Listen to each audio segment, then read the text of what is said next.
portal. É só pesquisar lá e você vai fazer a sua inscrição gratuitamente. São 3 horas e 51 minutos. O Alex André. Alex, agora a gente vai para a segunda parte dos nossos resultados, porque eu estava monitorando aqui, né? Sim. Infracommerce veio um resultado que fez com que a empresa disparasse hoje cerca de uns 10% ali. Exatamente, ou mais. Chegou a bater Agora nos está 10%. subindo 4,70, os investidores já colocaram uma graninha no bolso. Ô Alex, e aí, né? O que você pode falar a esse respeito? A gente comentou de Priner que, nossa, os investidores ficaram muito cautelosos e venderam suas posições caindo 10, 11%. Infracommerce, por outro lado, disparou um pouquinho aí no pregão de hoje. Qual diferença? O que você viu nesses números, Alex? Vamos lá, vamos comentar então de Infracommerce. Eu separei aqui também os slides da apresentação. Isso aí, o pessoal já colocou na tela. Primeiro, né, o que é a Infracommerce? Muita gente não conhece, falando aqui rapidinho.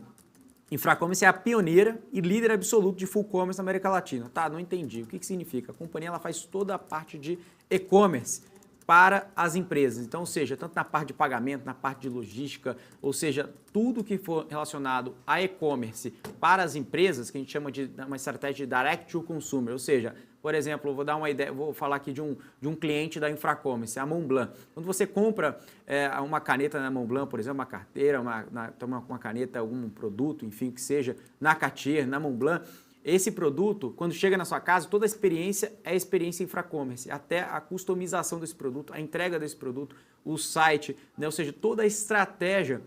Dando um exemplo aqui específico, não necessariamente esse cliente ele compra todos os produtos dos serviços da Infracommerce, mas eu dei um exemplo tangível de um cliente existente aqui da Infra. São vários clientes, a gente está falando aqui, ô Felipe, hoje de 750 clientes, de um VGV mínimo de 2 milhões de reais. Então, ou seja, o que a gente tem visto é um crescimento de MV muito forte, 4 pontos. Então, esses 750 clientes da Infracommerce transacionaram, Felipe, no segundo trimestre, 4,3 bi. Isso só cresce.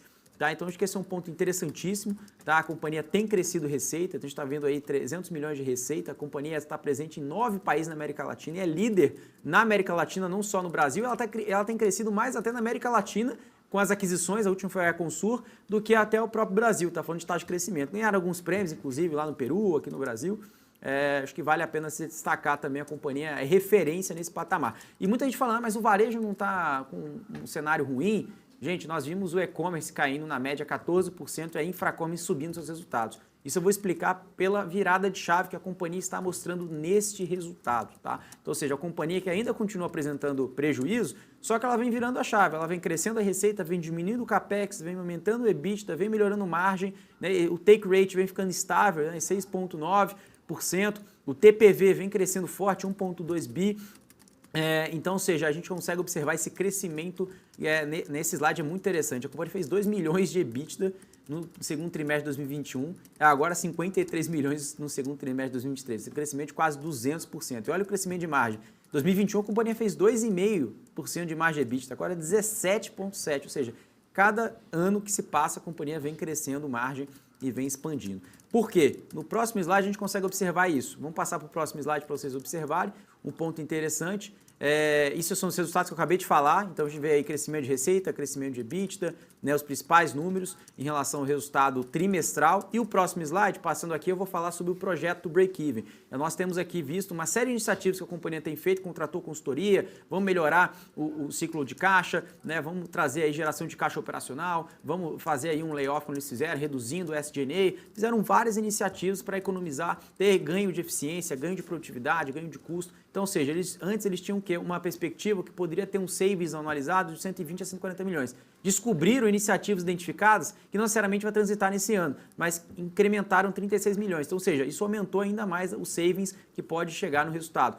De 156 a 176 milhões e as principais iniciativas são sinergias com os M&As que foram feitas, Sinapco, Econsur, repriorização de projetos de payback longo, readequação de estrutura de capital, foco no core business e base de clientes. Tá? Então, acho que no próximo slide a gente vai observar isso. Né? A gente vê aí um aumento de EBITDA, uma diminuição de CAPEX. E quando a gente faz uma continha aqui, que é o último slide, EBITDA menos CAPEX, a gente consegue ver que a companhia está bem direitada para fechar esse ano dentro do guidance desses números que eu falei de EBITDA e de CAPEX, tá? E por último aqui, passando para o próximo slide, nós temos aqui a mensagem final da companhia, que é crescimento orgânico, tanto quanto novos clientes, como os mesmos clientes, expansão de sinergia dos M&As, crescimento em expansão de margem de EBITDA, como nós já vimos, otimização do capital de giro, que já está acontecendo, com geração de caixa operacional bem consistente, começando agora no segundo trimestre, que tudo deve se intensificar, Felipe, que eu falei aqui, já no terceiro trimestre. Então é a primeira janela do segundo tri mostrando essa inflexão de resultados. Muito bom esse resultado de Infracommerce, Felipe.